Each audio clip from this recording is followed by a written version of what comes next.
오늘도 행복하세요. 오자유세상의 유현상 목사입니다. 오늘은 마태복음 5장 21절로 48절에 있는 말씀을 중심으로 해서 하늘에 계신 너희 아버지의 온전하심과 같이 너희도 온전하라 라고 하는 제목으로 잠시 은혜를 나누고자 합니다. 하나님은 모든 신앙인을 사랑하시는 하늘에 계신 우리들의 아버지십니다. 하나님의 사랑은 우리들에게 구체적으로 삶의 현장에서 모든 축복하심으로 나타나게 되어 있습니다. 그런데 하늘에 계신 우리 아버지가 우리를 사랑하시고 온전히 축복하시기 위해서 우리가 갖춰야 할 것이 뭐냐? 오늘 본문 마태복음 5장 21절로 48절에 있는 말씀에서는 결론적으로 48절에 이르러서 하늘에 계신 너희 아버지의 온전하심과 같이 너희도 온전하라 그렇게 말씀하고 있습니다. 하나님의 온전한 사랑과 축복을 받기 위해서는 우리 또한 하나님처럼 온전해야 된다라고 하는 것을 말씀하고 있는 것입니다. 근데 우리는 이 말씀의 뜻을 잘 이제 근본적으로 깨달아야만 됩니다. 우리가 아는 것처럼 하나님께서 천지 만물을 창조하실 때에 우리 인간만은 다른 피조물과 다르게 하나님의 형상을 주어서 창조했다고 말씀하고 있습니다. 바로 그것은 그 형상은 우리가 겉에 보이는 얼굴의 모습이 아니라 하나님이 가지고 있는 내면적인 지정의 하나님의 인격을 우리 인간에게도 주었다고 하는 사실입니다. 그래서 하나님은 얼굴을 따라 형상을 준 게 아니라 인격체로서 주었다는 겁니다. 만일 하나님의 형상의 얼굴 모양으로 표현한다고 한다면, 사람 모양으로 표현한다고 한다면 하나님이 저와 같겠습니까? 아니면 이 유튜브 방송을 듣는 여러분들의 얼굴과 같겠습니까? 얼굴의 모습이 아니라 내면의 문제를 말하고 있어서 하나님 우리 인간에게는 하나님이 가지고 있었던 그 인격적인 요소, 지정의 모든 것을 깨달아 아는 지적 능력과 그리고 그것을 수용하고 그리고 그것을 실행하는 능력을 우리 인간에게만 주었다고 하는 사실입니다. 그러니까 쉽게 말하면 우리가 하나님을 아버지라고 부르는데 우리가 하나님이 아버지니까 우리는 그의 자녀들이죠. 자녀들은 세상의 유전법상으로도 보면 부모의 유전인자를 받는 것과 마찬가지로 우리만 인간은 하나님의 형상을 받아서 태어난 존재인 겁니다. 그런데 그 하나님의 인격적인 요소를 우리 인간이 아담 에바가 범죄함으로 말미암아 그 형상이 깨어졌습니다. 근데 그것을 예수님이 이 땅에 오셔서 모든 죄의 문제를 해결하시고 그 예수님이 우리의 모든 죄를 해결했다고 하는 것을 깨닫고 믿음으로 말미암아 이제 우리들을 다시 하나님의 형상을 회복된 존재로 만들었다고 하는 사실입니다. 그래서 예수님께서 주기도문을 가르칠 때에 가장 먼저 하신 말씀이 하늘에 계신 우리 아버지라고 우리를 가르쳐 준 겁니다. 그 말은 여러분 그 당시는 엄청난 얘기입니다.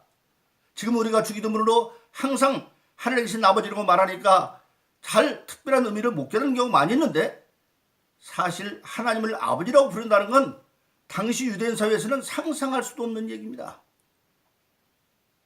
그 당시 유대인들은 하나님을 엘로힘, 창조의 하나님, 엘샤다, 전능하신 하나님, 그리고 아도나이, 주인된 하나님, 또는 구약에서 모세 때 부른 여호와 하나님, 구원의 하나님 그렇게는 불렀지만 그 하나님이 아버지라고 하는 건 감히 상상할 수도 없었습니다. 그런데 그 하나님이 바로 아버지다.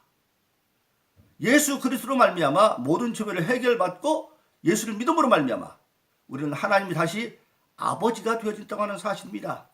그래서 로마서 8장은 말하기를 하나님은 아버지고 예수님은 맏아들이고 우리는 그의 동생들로 표현되어 있는 것을 우리가 알게 되어집니다.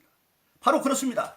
우리가 예수를 믿음으로 이제 우리는 하나님의 자녀가 되었고 하나님의 자녀가 되었을 뿐만 아니라 옛날에 하나님이 인간에게 줬던 하나님의 형상을 회복하게 되어졌다고 하는 사실입니다. 이것이 바로 오늘 본문의 말씀에 있는 것처럼 아버지 닮아서 아버지처럼 온전하라고 말씀하고 있고 결론적으로 말하면 우리들은 그리 될 수 있다고 하는 사실입니다. 왜?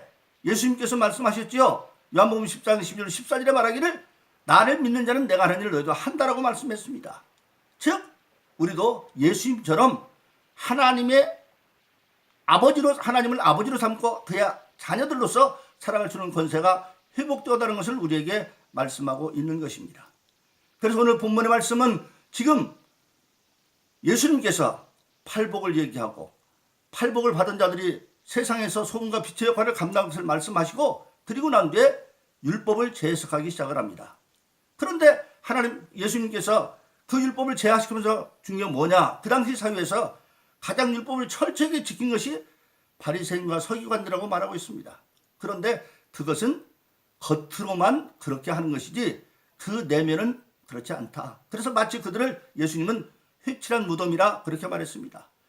겉으로는 하얗게 이스라엘 사람들은 유대 사람들은 시체나 죽음에 손을 닿으면 부정탄다고 그래서 절대 몸에 닿지 않게 하려고 했습니다. 그런데 밤에 길을 가다가 만일 무덤 옆에 지나가다가 무덤에 몸이 닿으면 부정해지니까 그걸 예방하기 위해서 모든 무덤의 겉에는 하얀 백휘를 발라서 깜깜한 밤에도 하얗게 무덤이 보여서 그 곁에 닿지 않도록 그렇게 예방 조치를 해놨는데 마치 바리새인들이 그렇다는 겁니다. 겉으로는 그렇게 하얀 것 같지만 그 무덤 안에는 뭡니까? 거기 썩어진 뼈와 더러운 것들이 잔뜩 있는데 바리새인과 서기관들은 겉으로는 그렇게 거룩한 척하지만 유선적이어서 안에 보면 마음 자체는 아니라는 겁니다. 예수님은 그래서 예수 믿고 거듭난 저희들은 하나님 앞에서 서기관과 바리새인보다 그 의가 더 높아야만 하늘나라 들어간다. 그건 뭔 말하고 있습니다. 바리새인과 서기관들은 안과 겉이 달라요. 겉으로는 거룩해 보이지만 안에는 아주 썩고 더러운 게 있어. 그런데 진짜 예수 믿는 사람들은 겉과 안이 똑같아져서 성령으로 거룩해져서 하나님 형상을 회복해서 그렇게 될 수 있다고 하는 것을 우리에게 말씀하고 있는 것입니다. 그래서 오늘 본문에 이르르면 예수님은 마태복음 5장 21절부터 율법에 대해서 재해석을 하면서 대표적으로 율법에는 살인하는 자가 심판받는다고 말했는데 아무리 바리새인과 서기관처럼 어떤 사람이 있는데 마음속으로 미워하고 죽일 놈 이렇게 말을 해도 실질적으로 살인하지 않으면 심판을 받지 아니하는데 예수님은 말합니다. 아니야. 형제를 나가라 하는 자, 나가라는 건 미련한 놈, 멍청한 놈 그런 뜻입니다. 그런 자도 심판받아 지옥에 간다. 왜냐? 사람이 미련하고 멍청하면 하나님을 깨달을 수가 없는 거죠. 그러니까 미련한 놈이라는 말은 너는 하나님도 모를 놈이야 라고 하는 것과 똑같기 때문에 그 말을 한 자는 저주를 받아서 지옥에 간다. 그래서 내면의 문제를 중요하고 있는 것을 우리에게 보여줍니다. 또 우리가 잘 아는 간음의 문제도 말합니다.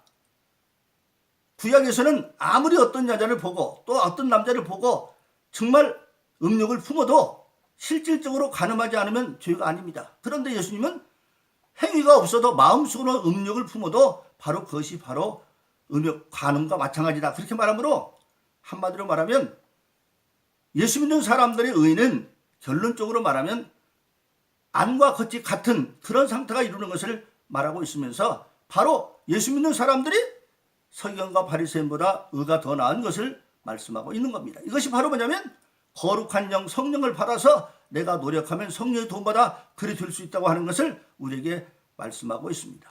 그래서 예수님은 우리가 예수를 믿음으로 결론적으로 성령을 받고 하나님의 형상을 회복된 데가 되어지면 이제 우리는 내가 정말 최선만 다하면 예수님처럼 될 수 있다고 선언하고 계신 겁니다. 그래서 우리가 잘 아는 마태복음 20장에서 예수님은 율법과 선지자의 대강령이 무엇이냐? 마음을 다하고 목숨을 다하고 뜻을 다하고 힘을 다하여 하나님을 사랑하고 또 이와 같이 내 이웃을 사랑하는 것이다. 그래서 결론적으로는 사랑이 모든 율법과 선지자의 완성인 것을, 계명의 완성인 것을 선언하고 있는 것입니다. 그런데 우리 인간은 항상 말씀을 드립니다마는 하나님의 형상을 받은 자는 하나님과 마찬가지로 인격적인 존재이기 때문에 선택의 문제는 인간에게 맡겼습니다. 그것을 정말 구체적으로 나타내는 것이 이스라엘 백성들이 출애굽해서 하나님의 백성이 되어지고 십계명을 받고 난 뒤에 하나님은 신명기 27장에서 이스라엘의 12지파를 각각 6지파씩 둘로 나누어 놓고 모세를 통하여 선언하고 있습니다.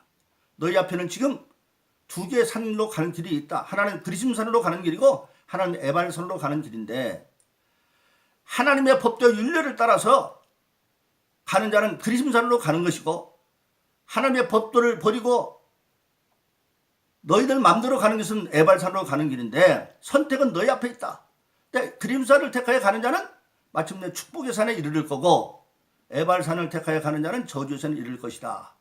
그러면서 선택의 문제를 앞에 놓고 있습니다. 그것은 시작에도 마찬가지죠. 요한복음 3장 16절 18절도 하나님이 세상을 이처럼 사랑하사 독생자를 주셨으니 이는 저를 믿는 자마다 멸망치 않고 영생을 얻게 하려 하심이라. 하나님이 그 아들을 보내는 것은 세상을 심판하려 함이 아니라 그 아들을 믿음으로 하며 구원을 얻게 하려 하심이라. 그 아들의 이름을 믿는 자는 구원을 받을 것이요 믿지 않는 자는 그 아들의 이름을 믿지 않으므로 이미 정죄를 받았느니라. 하나님께서 3장 16절로 요한복음 3장 17절에서 이미 구원의 길을 완성해 놨습니다. 그런데 그 구원을 받느냐 받지 않는 것은 그 아들의 이름을 믿는 자는 각자 개인의 선택에 달려있는 것을 말씀하고 있는 것입니다. 그래서 오늘 저와 여러분들에게는 항상 하나님의 형상을 회복된 우리라 할지라도 우리 앞에는 항상 선택의 순간이 나에게 주어져 있습니다. 구원받을 때도 예수를 내가 믿음으로 말미암아 구원받고 믿지 않음으로 정죄를 받는 것처럼 우리에게도 지금 축복의 길과 저주의 길이 있는데, 그걸 우리가 어떻게 하느냐, 무엇을 선택하느냐. 하나님은 예수님을 통해서, 또한 성령의 말씀을 통해서, 성령의 감화가짐을 통해서 우리에게 복받는 길 가라고 권고하고 권면하고 있습니다. 그러나 선택은 나의 문제인 것을 우리가 말하고 있습니다. 그래서 저와 여러분들은 결론적으로 하나는 뭐냐? 우리가 진정으로 알아야 될 것은 사랑의 길을 선택하는 것인데, 그 사랑의 길이 어떤 것이냐고 하는 것을 예수님은 마태복음 18장에서 구체적으로 비유를 들어서 말씀하고 있습니다. 마태복음 18장 23절로 30절에 보면 하루는 베드로가 주님께 이렇게 묻습니다. 주님, 내 형제가 나한테 만일 잘못하면 몇 번 용서하면 될까요? 한 7번 용서하면 될까요? 그렇게 예수님이 그 당시 사회에서 유대인들은 누가 잘못하면 3번까지 용서하도록 되어져 있었는데, 베드로 생각에는 그보다 배가 많은, 또 배면 6번인데 그보다 하나 더 많은 7번이니까 충분하겠지, 그렇게 생각했습니다. 그런데 예수님은 아니다. 70번씩 7번이라도 용서해라. 490번까지. 그런데 그것은 490번 숫자적인 의미보다도 더 깊이 묵상하면 끝까지 용서하라, 그런 뜻이죠. 그러면서 예수님은 비유로 말씀하십니다. 어떤 임금에게 한 종이 있는데 1만 달란트 빚을 졌습니다. 1만 달란트는 엄청난 돈입니다. 성경에 보면 한 달란트 얘기가 나오는데, 한 달란트는 바로 장정 한 사람이 6천일 동안 일하면 받을 수 있는 돈이 한 달란트입니다. 즉, 한 달란트는 6천 데나리온인데, 한 데나리온은 그 당시 장정 하루의 품삯입니다. 그러니까 1만 달란트는 장정 한 사람이 6천일 동안 일해서 받을 수 있는 돈. 오늘로 말해서 쉽게 말하면 만일 일당이 10만 원을 한다면 한 달란트는 6억에 해당하는 돈이죠. 그런데 그것보다 10,000배가 많으니까 우리나라의 개념으로 말하면 6조에 해당하는 그런 빚을 어떤 종이 졌는데, 갚을 때가 되어서 임금이 불러놓고 갚아. 근데 갚을 능력이 없으니까 너도 재산도 다 팔아서 갚고, 너도 종으로 팔리고 네 아내도 네 자식도 다 갚아라. 그랬더니 그 종이 갚겠습니다고 하는데 임금이 가만히 보니까 불쌍해요. 그래서 그걸 1만 달러를 다 탕감해 줬습니다. 그런데 이 동관이 나가다가 임금한테는 1만 달러를 빚진 자가 자기 동료 동관에게는 100달란트를 빚을 주고 살았어요. 그런데 그 100달란트 빚진 자를 만나더니 우리말은 멱살을 움켜잡고 너 빨리 갚아. 그러니까 그 동료가 갚겠습니다. 근데 지금 당장 안 갚는다고 감옥에다가 가둬버렸어요. 그걸 지켜보던 동료 동관들이 그걸 갖다가 임금에게 알립니다. 그러니까 임금이 괘씸해서 그 1만 달란트 탕감인을 불러놓고 말합니다. 내가 너는 필기에 불쌍히 여기서 1만 달란트 탕감해 줬는데 너는 그래? 네 동료에게 준 100달란트도 탕감할 수 없었느냐? 임금이 탕감해 준 건 6조 원에 해당하지만 자기 동관이 빚진 것은 100달러이면 10만 원씩 100이니까 1,000,000원밖에 안 됩니다. 그래놓고 다시 그 1만 달러 빚진 자를 감옥에 가두어서 네가 홀이라도 갚지 않으면 감옥에서 못 나올 것이다. 그러면서 예수님은 결론적으로 18장 35절에서 너희가 각각 중심으로 형제를 용서하지 않으면 하나님도 너에게 그렇게 할 것이다. 즉 저희가 예수 믿고 모든 죄값을 해결받고 구원받은 것은 도저히 우리 힘으로 갚을 수 없는 1만 달란트 빚진 것과 마찬가지라는 겁니다. 6조 원이 문제가 아니라 도저히 인간으로는 갚을 수 없는 그런 돈인데 우리는 예수를 믿음으로 값없이 그걸 탕감받았기 때문에 우리가 세상에서 우리에게 빚진 자 모든 자 그런 사람들은 원수라 할지라도 100달러밖에 빚진 자가 아니기 때문에 그것을 용서해 주라고 말씀하고 있는 겁니다. 바로 그렇습니다. 오늘 사람들은 예수님으로부터 은혜를 받아서 오직 그를 믿음으로 구원받은 것은 1만 달러 빚진 것을 탕감받은 것에 불과하기 때문에 세상에서 우리에게 빚진 자거나 감정적으로 원수가 되는 사람이라 할지라도 그들은 100달러 빚진 자에 불과하다고 성경은 말씀하고 있는 것입니다. 오늘 그런데 본문의 말씀은 바로 무엇을 말하고 있습니까? 바로 우리가 1만 달란트 사함받은 자로서 이제는 사랑을 실천하면서 살아라. 예수님 그렇게 말씀하는 겁니다. 즉 예수로 말미암아 하나님의 형상에 회복된 우리들은 바로 그렇게 살 수 있다. 그래서 예수님은 우리가 일찍이 말한 것처럼 요한복음 14장 11절 14절에 내가 진실로 너에게 이르노니 나를 믿는 내가 하는 너희도 한다고 말씀했습니다. 그리고 어떻게 너희가 내 이름으로 기도하면 그렇게 할 수 있다. 언제? 내가 아버지께 간 뒤에. 즉 예수님이 모든 인류의 대속의 문제를 십자가에서 해결하시고 부활하시고 난 뒤에 하나님께로 갔죠. 그리고 성령이 임해서 교회 시대가 시작이 되면 즉 쉽게 말하면 교회 시대가 되어지면 예수를 믿고 예수님을 기도함으로 예수님처럼 될 수 있다라고 성경은 말씀하고 있는 것입니다. 그래서 우리는 이제 예수 믿고 거듭남으로 말미암아 옛날에 잃어버렸던 아담과 에바가 잃어버렸던 하나님의 형상을 믿음 안에서 은혜로 다시 회복되었기 때문에 우리들도 하나님의 자녀로서 하나님께서는 아버지 아들로서 예수님처럼 그렇게 살아갈 수 있다고 성경은 말하고 있습니다. 그것이 바로 오늘 하늘에서는 아버지가 온전한 것처럼 너희도 온전하라 그렇게 말하고 있습니다. 우리나라 한자 속담에 호부불견자란 말이 있죠. 호랑이에는 개 자식이 태어날 수가 없다. 개가 태어날 수가 없다. 하나님의 아들이기 때문에 하나님처럼 되어줄 수 있다고 하는 겁니다. 그러면 그건 우리를 무엇을 말하고 있느냐? 그것이 바로 빌립보서 3장에 이르면 바울이 항상 하는 얘기가 뭐냐? 내가 주님을 본받은 같이 너희도 나를 본받은 자가 되라. 바울이 한마디로 예수님을 본받았다는 겁니다. 즉 요한복음 10장 12절로 14절을 본받아서 예수님처럼 살아간다는 겁니다. 그래서 너희도 나를 본받으라. 그런데 그 본받는 자세가 무엇이냐? 항상 내가 잡았다고 생각도 않고 잃었다고 생각도 않고 나는 오직 예수님을 표대 삼아 앞에 달려가는 존재에 불과하다. 그런데 그 달려가는 바울이 마침내 디모데후서 4장 로마에서 마지막 순교 때를 앞에 놓고 고백하는 게 뭡니까? 내가 달려갈 길을 다 달려가고 선한 싸움을 싸우고 믿음을 지켰으니 이제 나에게는 의의 면류관만 준비되어 있다. 근데 이것은 나뿐만 아니라 예수님이 나타내실 사모하는 모든 자들에게 다 허락된 것이다. 그렇게 말씀하고 있습니다. 예수님을 본받은 바울이 하나님처럼 온전해져서 그 길을 가는 최선의 길을 달려갔고 그것은 바울뿐만 아니라 예수님 재림을 기다리는 모든 사모하는 자에게 똑같은 거라고 말씀하고 있습니다. 이 말씀이 바로 오늘 마태복음 5장 48절에 있는 말씀입니다. 그러므로 우리는 믿음을 가져야 됩니다. 우리가 예수를 말미암아 모든 죄 문제를 해결받고 이제 우리가 하나님의 자녀로 회복되었기 때문에 회복된 우리에게는 과거에 아담과 이브가 범죄를 일었던 하나님의 형상이 우리에게 회복되어져 있고 그리고 그 하나님의 형상대로 살 수 있도록 하나님은 하나님의 신 성령을 우리에게 선물로 주셔서 우리가 잘 아는 대로 빌립보서 4장 13절은 내게 능력 주시는 자 내가 모든 걸 할 수 있다. 나는 할 수 없지만 능력 주시는 성령 안에서 우리가 다 할 수 있다. 어떻게? 나에게 맡겨진 부분만큼 하나님은 완전해서 모든 걸 다 하지만 우리는 다 하지 않습니다. 우리에게 주어진 역할만큼 우리가 하나님의 자녀답게 살 수 있다고 하는 것을 본문을 말씀하고 있고, 항상 말씀을 드립니다마는 하나님과 예수님은 하라고 하면 명령만 하시는 것이 아니라 순종하는 자에게는 할 수 있는 능력도 주시는 것을 우리가 알 수가 있습니다.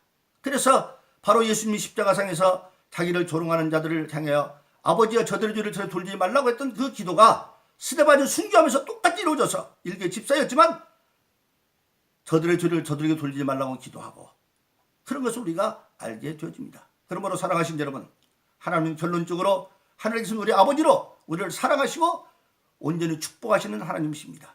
그러기 위해서 우리도 하나님처럼 온전해져야 되는데, 우선 온전해질 수 있다는 믿음을 오늘 본문의 말씀에서 설명한 것처럼 믿음을 갖고, 그리고 이제 우리가 기도함으로 말미암아 하나님께 그냥 끊임없이 기도해야 됩니다.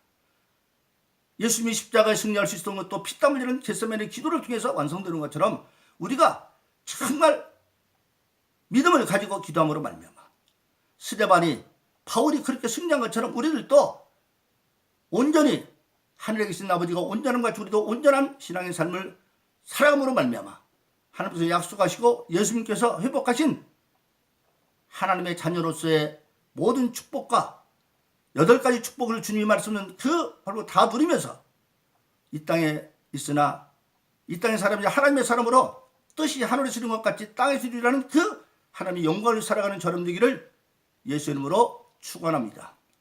오늘도 행복하세요. 오 자유세상의 유현상 목사였습니다. 감사합니다.